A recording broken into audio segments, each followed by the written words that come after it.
to me, like every world religion's got sort of a piece to the pie of the truth of what's happening. So I just started, I started looking into it, and then I figured why not just use it as my major. And I ended up learning a lot of cool stuff about a lot of world religions, Buddhism, Christianity, Judaism, Islam, all the big guys. Mm-hmm. And so you think all of these religions like have a piece of truth that adds up to this complete truth about reality? I mean, they really all end up saying the same thing.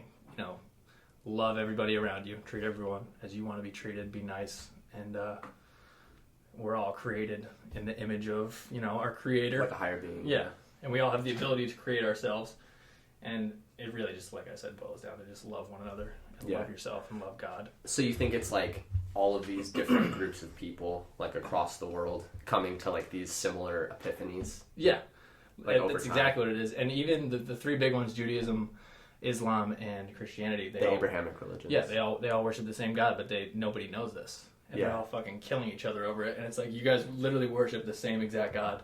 Yeah. They're like, no, it's not the same God. I'm like, it is. They're like, but they worship it in different ways, and they're all set in stone, like, okay, I'm right, and nobody else is right. Yeah. And I don't think that's a good way to live, and it leads to a lot of wars and murders, obviously. Yeah, over the course of a long history of that. Since the beginning of time, people have been fighting over who's right about the creation of the universe. It's pretty interesting, too, with those three religions, like, specifically, because it really is, like, the God of Abraham. Yeah. And they all have that in the tradition. Yes. But for some reason... And like, there's key, like, differences, too. But at the same time, it's like... It seems like there should be more of a bridge than there is. Absolutely, there should be. Yeah. And it's not... I'm not the one to say who's right and who's wrong. I grew up being a Catholic, but... I grew up with Catholicism forced down my throat, and I was like a self-proclaimed atheist, really. I was like, this is all bullshit, whatever. Yeah. And then 19, I got a little too high one time, and all of a sudden I'm like, I'm seeing Jesus. So I started looking into it more. And then And it's like, okay, maybe it's more than...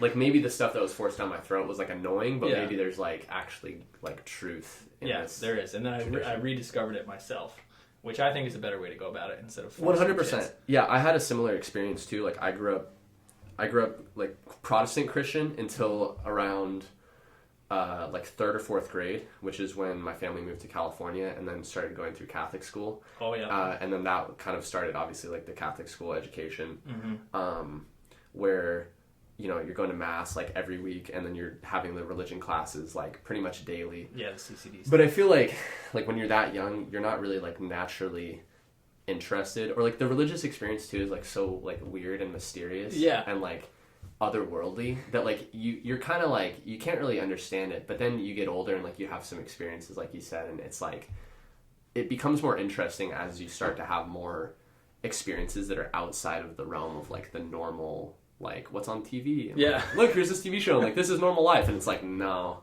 like that's kind of normal life, but like there's way more to it than that. And so I went through an atheist period from like, I don't know, like 17, 18 to like 23, 24. Yeah.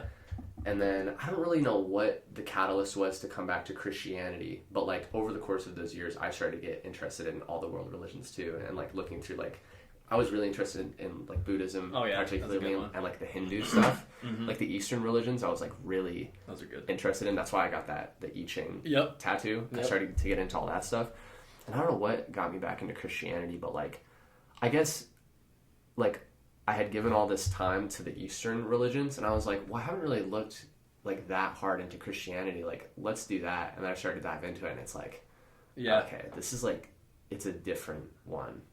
There's something about it. There's like a quality about it to me that's like, there's a lot of, like I went through the New Testament and I started to finish it up, I think, like as we like just became roommates. Oh, really? Which is pretty weird. Yeah. I finished it up last January. So like around that time. Yeah. And like going, because I never knew like what exactly the New Testament said. And then I went, it's a witness case. Yeah. Right. And then like you go through it and it's like, dang, like there's a lot of stuff in here that nobody really talks about that's like really, really weird and like interesting. And so that kind of... I think that was a combination for me just reading the New Testament, Matthew, Mark, Luke, John. And then I saw a movie, I think it was either God's Not Dead or like a case for Jesus or a case for God or something, where the whole premise was this guy trying to disprove Jesus. Yeah. And he goes through and all of a sudden he finds all this concrete evidence that Jesus was alive. Yeah. He died on that cross. He was dead on that cross. And then there was numerous witnesses who saw him resurrected. And that's like the crutch. That's like the cornerstone of Christianity, essentially. So that was like a big opener for me. Like, this is science. This is history. It's proven that he was dead. And then he rose. Yeah. So all this other shit in there is like, wow, I better pay attention to those words in red. Yeah. Cause that's, yeah. Because it's actually like grounded in like a like a reality. You know about the Shroud of Turin? Oh yeah. Probably. That was the one thing that was most convincing for me when I went to a Jesuit like Catholic high school. Yeah. They showed us a documentary on that, and I was like, I never knew about. Yeah, I was like, I never knew about this. Why does nobody talk about this? I know. So the Shroud of Turin is like the burial cloth. Yep. For Jesus, and it's like still has his face in there. Yeah. And isn't the idea that like as he, I could be wrong on this, so correct me if I'm wrong, but like isn't the idea that like as he died or whatever, there was like a light that burned his face onto it? Yeah. It's like a nuke went off. Yeah, I mean, what's up with that? Yeah. Like, the mysteries that can't be explained by science is too numerous. So I think even to be an atheist in this time takes a level of faith, which is like super ironic in itself. Yeah. It's like, 100%. Oh, you're so sure that God doesn't exist and we're all just here out of fucking pure chaos? That takes a little bit of, It takes a lot of faith. I don't know, but I believe it. Yeah, and then you start to go back to, like, those, like, original,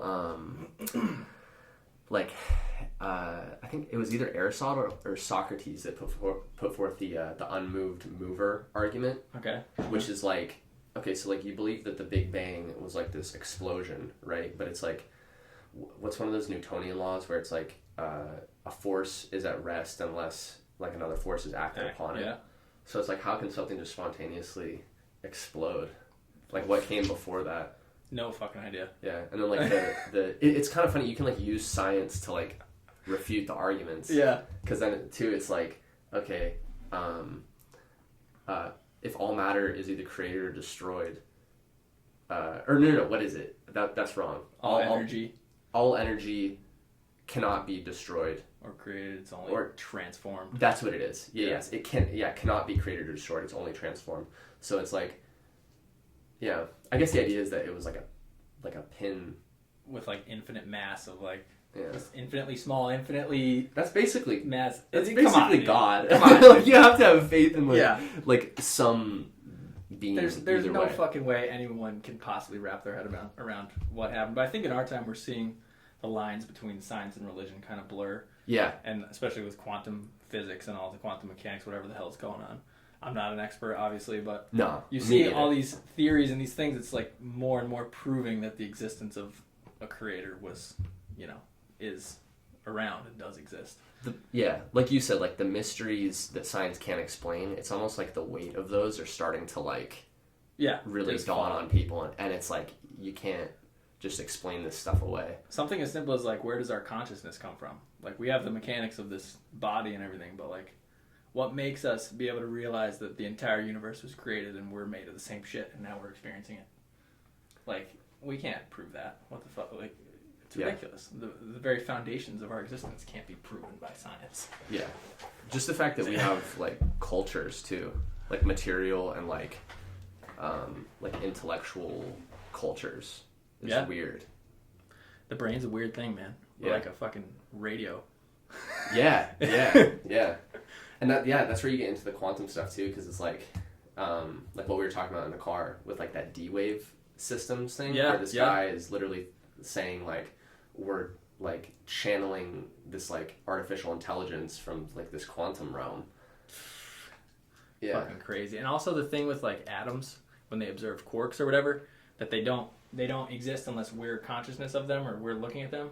Yeah. They behave differently. They behave differently when they're being observed. So you can't prove that anything's really real if you're not, that's conscious about it. I think that's the thing where it's like, again, like, I mean, being neither of us are quantum experts, but like, no.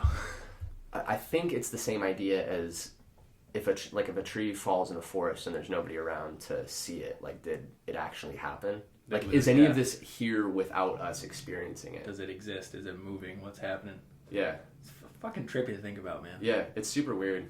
And I'm just over here fucking playing video games, trying to learn Russian and all this shit. Yeah, same here. I'm over here, like, in the books, just, like, Yeah, I mean, like, we do, like, yeah, life is strange.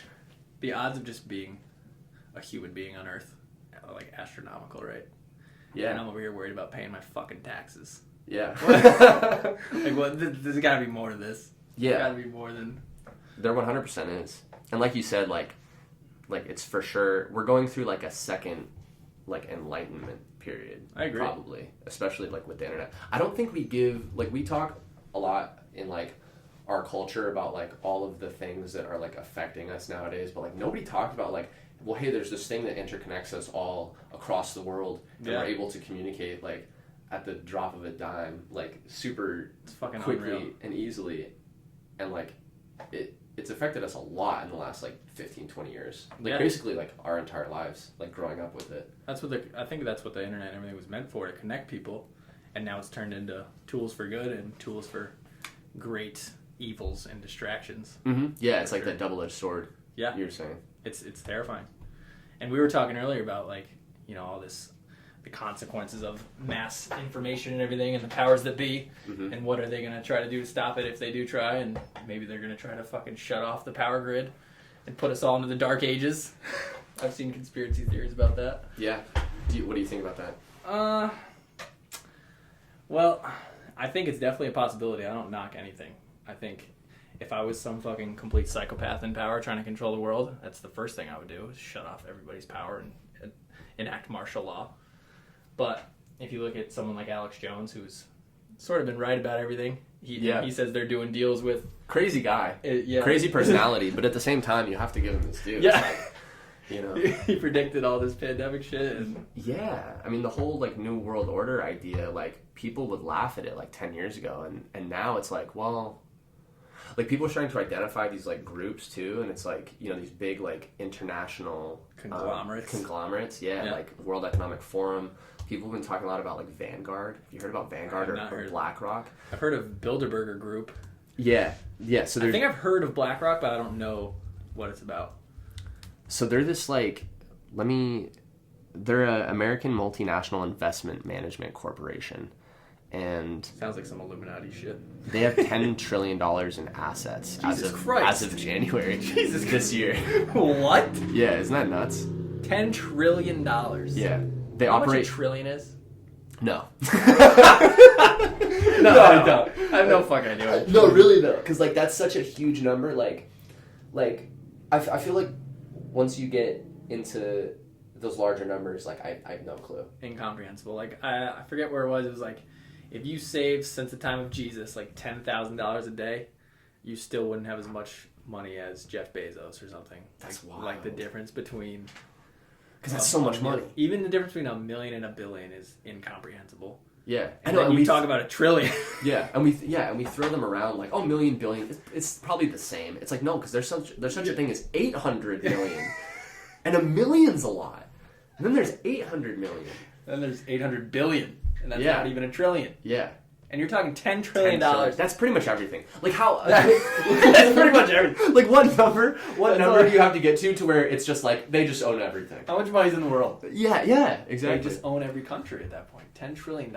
Yeah, so they operate globally with 70 offices in 30 different countries and clients in 100 countries. So, like, they're all over the place. This is Vanguard, you said? Blackrock. This is Blackrock. Blackrock, yeah. It's traded as NYSE, S&P. Yeah. I don't know exactly. You probably know more. The New York Stock Exchange is what's its ticker on it? Let me see. Jeez. Is ticker the like the symbol? The symbol. Let me see. BlackRock. $10 trillion. BLK. Black, as in black fucking hole. As in black soul, they rule the world. As in quantum realm. $10 trillion. Yeah. Jesus Christ. Yeah. So this is one of, like, these multinational conglomerates that, like, people are starting to, like.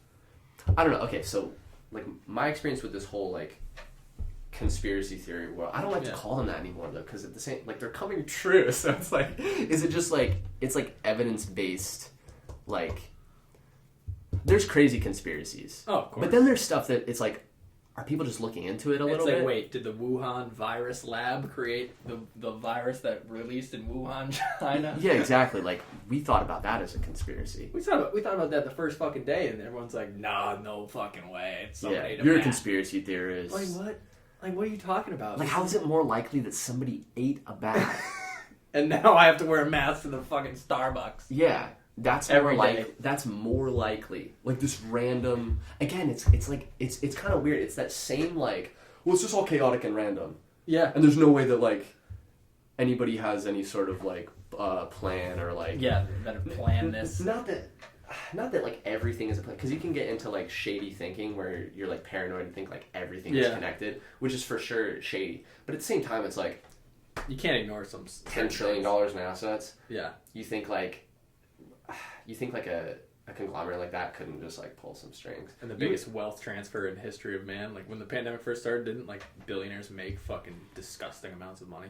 Yeah. Like they doubled and tripled their wealth. That's the strange thing too, is like you have the same people that like just a few years ago were complaining about that, like the wealth gap, like, oh, the rich are getting richer at a rate that's like, you know, never before, and the poor are getting poorer. Those same people were like, mask up, dog. Mask up, dog. Don't question anything.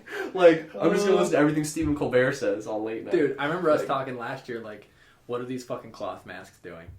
Nothing. And everyone's like, no, they're just put it on. It's, yeah. And now, like, you told me they just came out that's saying these cloth yeah, I want to see exactly who it was. But yeah, this lady, I think she either works for like the CDC or like the National Institute of Health, like one of these like big like public health companies, and she came out and she was like, yeah, cloth masks are nothing more than decoration.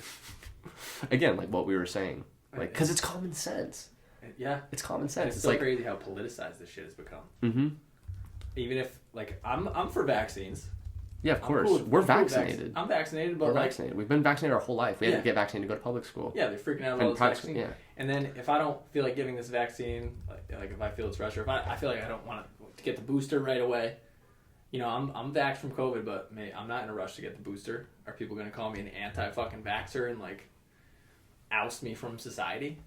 Well, yeah, that's the funny thing is like, they like it's like moving the goalposts. Yeah. Right. It's like, so now we've been vaccinated, right? Yeah.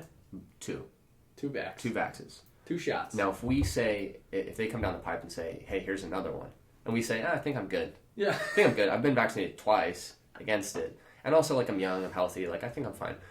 You're an anti-vaxxer now. It's like, I've been vaccinated. Yeah. And I'm not anti-vaccine. I'm for the vaccine. Like, I don't want polio, dude. Yeah, like, vaccines are good. But I'm allowed to be a little skeptical when I want to be. Yeah, I think... If I feel like shit's... Like, okay, rush to get this Johnson & Johnson vaccine. Well, I want to make sure all the science is good. I want to make sure everything... Because you can't tell the results of vaccines until years after. Yeah. Oh, they canceled Johnson & Johnson because it's causing strokes in fucking 25-year-olds? Oh, good thing I decided to get Moderna. Yeah. Like, what the fuck? Why aren't everyone talking about that? Why aren't all these, people screaming at anti-vaxxers saying, okay, maybe you were right?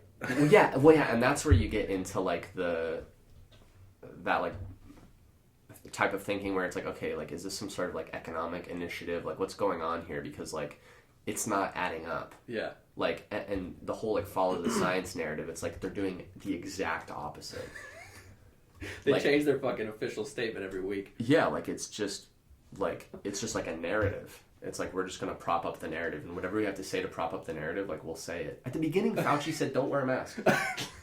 They said wear 2. They said wear 3. And they said no, they don't do anything. Yeah, exactly. It's crazy. It's like whatever. I don't. I would love to be a fly on the wall around that round table of the CDC of who decides to say what. Okay, let's say 10 days quarantine. But if they're not vaxxed, 10 days, but 5 days. But then if they have to go to work, just 5 days, no matter what. And it's like, how are you making this decision? How are you thinking about this? Like, what are you talking about? Yeah. It's like some joke of like a science project. Well, if they wear a mask plus they have a 5-day quarantine, then that equals. It's like. But if they're boosted, they don't have to quarantine at all. Let's give them some incentive. Like, what the fuck? Are you guys scientists, or are you guys just like... Something is afoot. Yeah, something is definitely afoot. So the lady that said it she works for CNN. She's a medical analyst for CNN. Her name is Dr. Leanna Wen. She said, don't wear a cloth mask. Cloth masks are little more than facial decorations. There's no place for them in light of Omicron.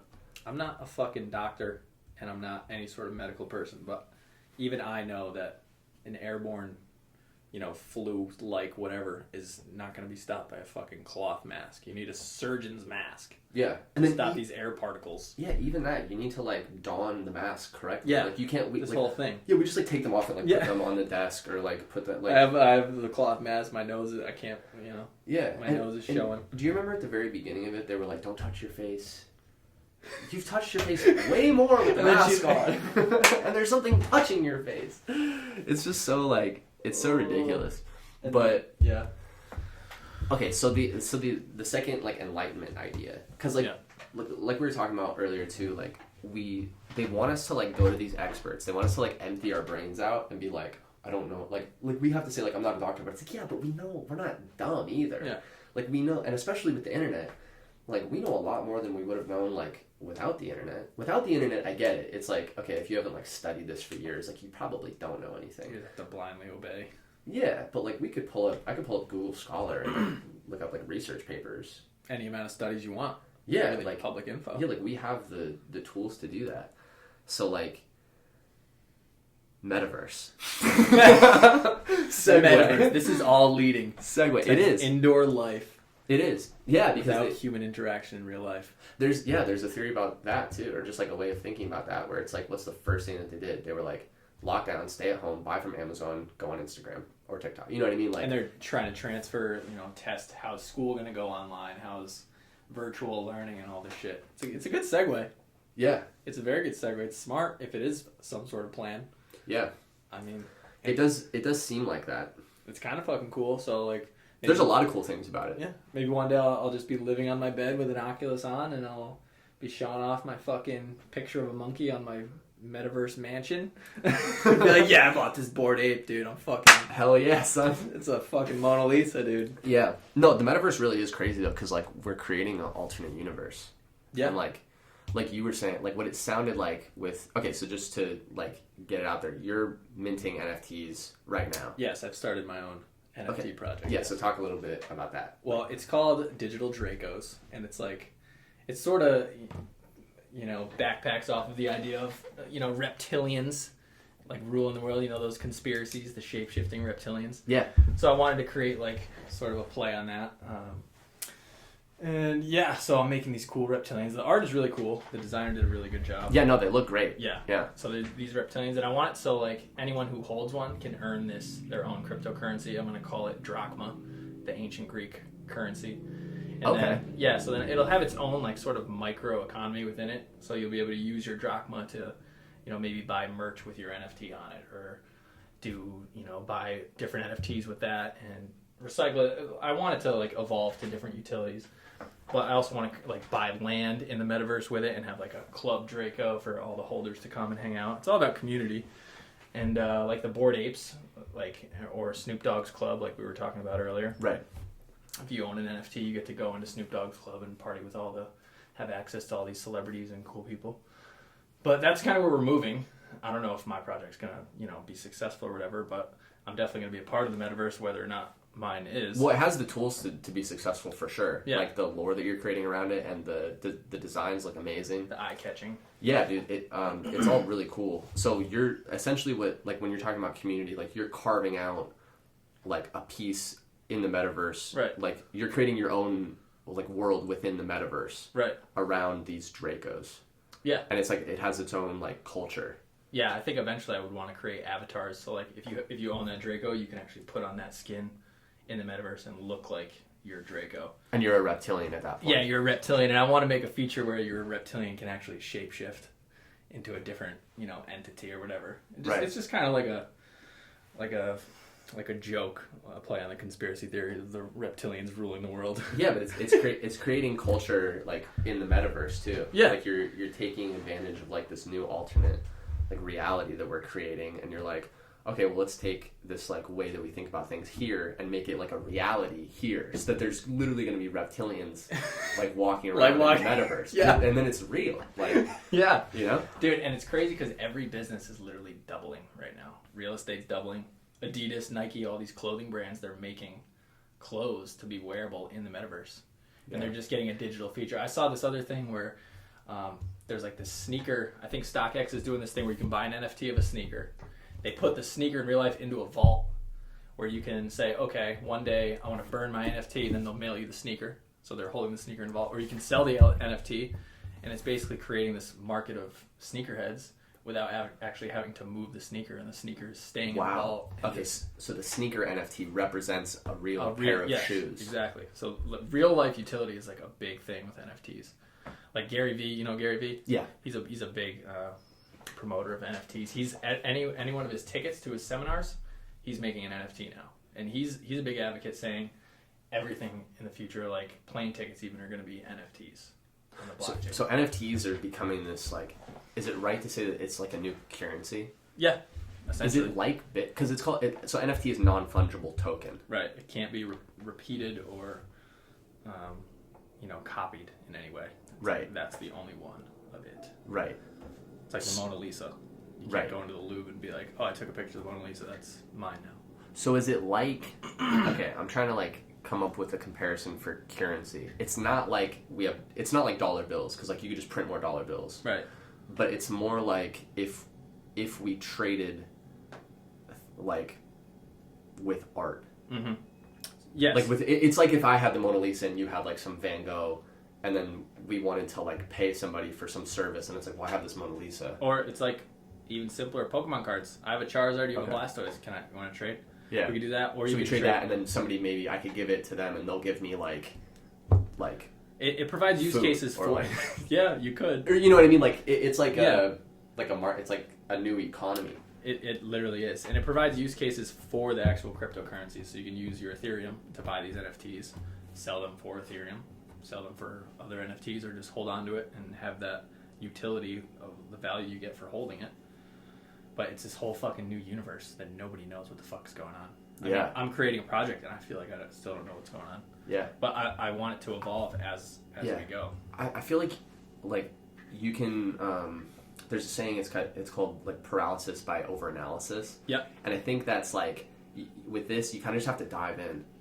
And it's like, okay, there's this new thing going on. Let's just kind of like go in and like make it work. Fire first, aim after. Yeah. Exactly. There's a good saying: ignorance on fire is better than knowledge on ice. It's like you just gotta fucking dive in. Like someone offers you, all right, I'll give you $100K for this job you don't know how to do yet. I'm saying yes to that fucking $100K job, and you're just between now and I start, I'm gonna learn every fucking thing I need to do. Just learn on the job. Like, let's go. Yeah. And I've learned a ton already, just from like investing a lot of money already and just jumping in head first. It's like, okay, I put the pressure on myself. I gotta fucking see it through and keep learning. Because it's a new field too, so it's not like there's a playbook on like how to do it. Like you're kind of pioneering. You and all these other people who are investing in this are pioneering how to do it. Yeah. So it's not even like, oh, I'm gonna like look at this guy and see how he's doing it. It's like, okay, well, this is this new field, so I can kind of just pay my own way. Yeah, I mean, I'd say still 99% of the population has no idea what the fuck's going on with this. Yeah. And it's still early. I'm in the middle of doing it, and I still feel like I'm late. This is how fast this shit is moving. Yeah. And right now I think it's a good time, especially because there was just this massive crash of Bitcoin and all the cryptos right now. Yeah. And the market in general. So I think it's a good time to, jump in, and there's a fucking fire sale for crypto. So if you got some extra money lying around, might as well just buy in. And so do you think NFTs are going to play alongside crypto, or do you think NFTs are going to like overshadow crypto and kind of replace So I think things like Bitcoin and Ethereum? Yeah, I think real world use case NFTs and like super high utility NFTs within the metaverse are going to be the new standard for just everything. Digital ownership and life in general. It's going to move towards that direction. But right now, everybody and their mom who knows anything about it is making a project, and 99.9% of those projects are going to fail and be just a waste of time and money. So it's going to be like the internet in 1999, was it? And it's just like the internet was so new, everyone was like, what the fuck's going on? It's a scam, blah, blah, blah. And massive crash. And now look where we're at. Everyone's got a fucking internet device in their hand. Yeah, exactly. So because that's why you have to get in and do it, even if you don't like hit super big, because at least you're in there now and you kind of know how this space works, and like it's, what is it, like Web3? The idea, like it's coming, and it's going to be like the meta, like it's going to be huge. So within the metaverse, the sandbox is like, and Decentraland is one of the like the game platforms where you can get land and make games. So any kid now can learn how to make his own avatar or skins in the sandbox, or even learn how to make his own game, kind of like Roblox. I don't know if you've heard of Roblox. I've heard of it. Never played it though. And within these games, there's this concept called play to earn, where you can play and do these quests or whatever you're doing, these tasks, and you can earn cryptocurrency. Just by playing the game? Yeah, and that's going to be fucking massive. So is that new? Is that like a relatively new thing? Yeah, pretty new.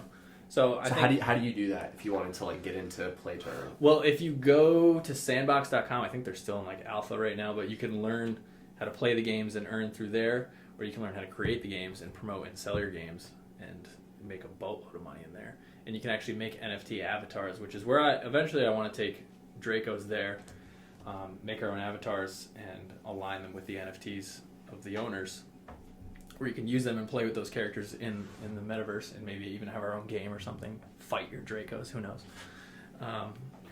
But yeah, that's definitely where gaming and the digital world is heading. Is play to earn, and it's fucking unreal.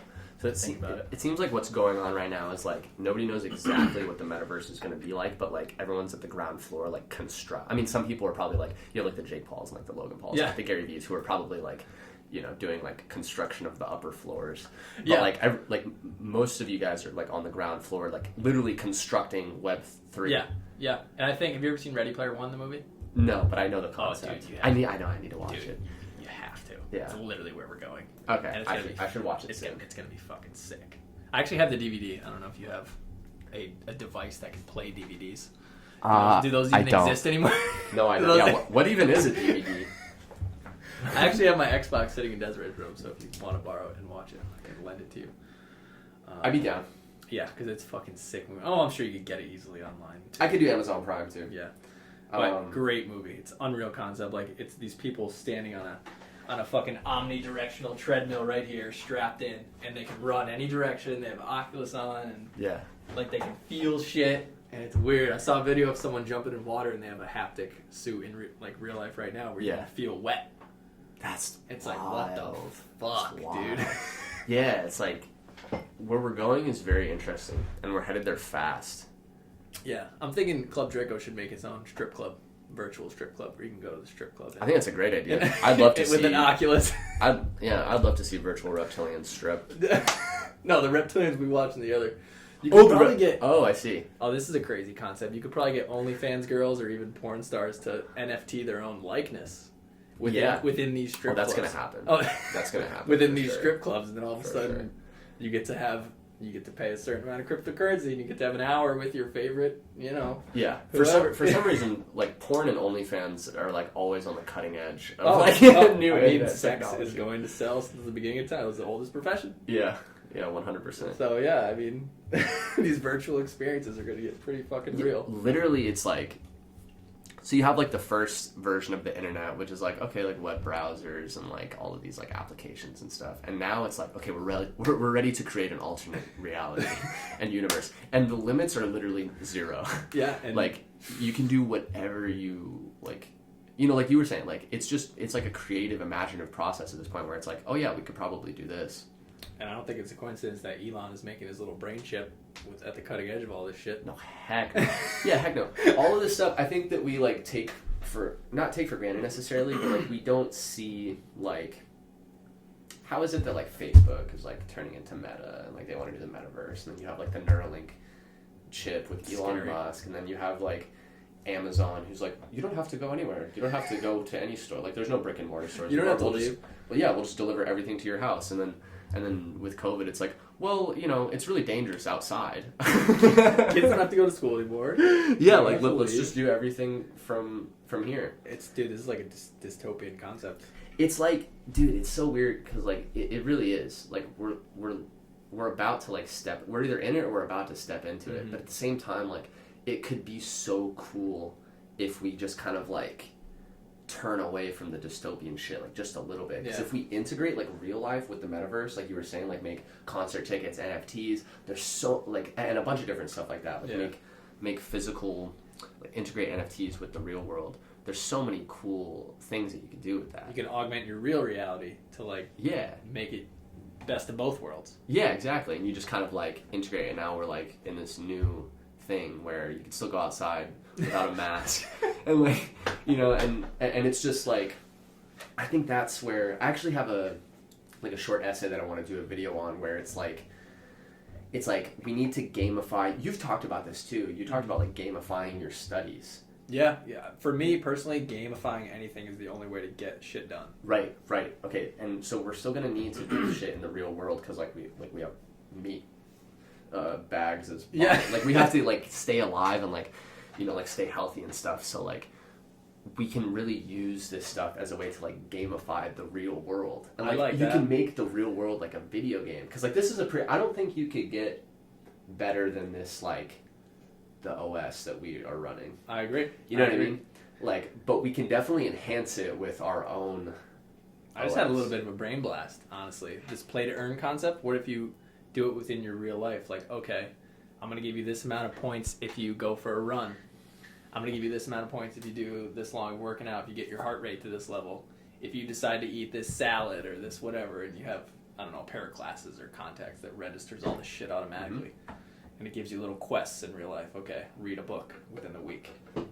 Just like, that's a super cool concept. To gamify life. Gamify life, yeah. Make it, and get rewarded for it. We have the tools to do it. Yeah. It's play to earn concept. Yeah, and it's literally just like, it's limitless. The only limit is our imagination and our creativity with it, And I don't think we should go like, you can't really go the way of like, fuck the metaverse. Like we should just stay in the real world. You can't. It's like saying fuck credit cards. Yeah, like it's just tech. Like it's the way. Like there's some things you just can't control. Yeah. And like we're not gonna go back to being in like fucking. Hopefully we don't go back to living in like the dark ages. No. But we can't go the route where it's like we just hook in all day. No. And like do nothing else. So like there has to be a middle road where we like gamify the real world. Yeah, I think augmenting, gamifying the real world could be very, very cool. Yeah. As long as we stay away from like social credit score. Oh no, fuck that. Type Some stuff. Black Mirror shit? Yeah. No. Yeah. No way. I think I can't do that. That's scary. I don't know if we're gonna be able to avoid that though, to be honest. Like I don't think so either. Right? Unfortunately. Doesn't it kind of seem like it's just But I think me personally, I don't give a fuck what other people think my social credit score is. I don't give a fuck either. Yeah. It could even be a thing too where like I think it's scary, but at the same time, like, how do you know the lower rated people won't be thought of as cool? Yeah. You know what I mean? Yeah, you're right. Like what if it's like, oh, dude, you're a nerd, you're a 4.9. Like, what do you just do? Go around trying to fucking suck elbow ladies cock? cross. Yeah, like, you're just trying to fucking, like, fake as shit. Yeah, you never know. That'd be fun. Yeah, like, what if it's like, dude, I'm 1.2. I live my life. I live my life according to... That's fucking 0.3. Just murdering everybody. Yeah. Throw those people in prison. Oh, Jesus. But yeah, just like you never know, and there will definitely be communities of people. Like even if that stuff does, like, happen, like, it'd be whack to like, you know what I mean? Yeah. Like decide. Yeah. There's people like us, like you and I, the way we think. Everyone has their own community and their own niche. Yeah, exactly. And I think maybe it will. What were you gonna say? I think if shit gets bad enough, humanity will hopefully bind together and fight the power. Yeah, I think so, dude. I think the human spirit, you can't really like... I still have faith in humanity after all this shit. 100%. Yeah. 100%. Like, yeah. You can't cancel the human spirit. No. Like, you can't stamp it out at all. No. No matter how much you brainwash someone into thinking that the opposite political party is the devil. Yeah. They'll still come together at the end of the day. Yeah, 100%. So what do you think? About what? I think I'm pretty good. On the podcast? Yeah. Okay. Yeah, I mean, I feel like that was a pretty good, about 40 minutes. I think we covered everything. Yeah, I think so too. Yeah. It was pretty concise. I think you should clip that end part with the gamifying reality with like the working out, like a health. Yeah. I think that's a good idea.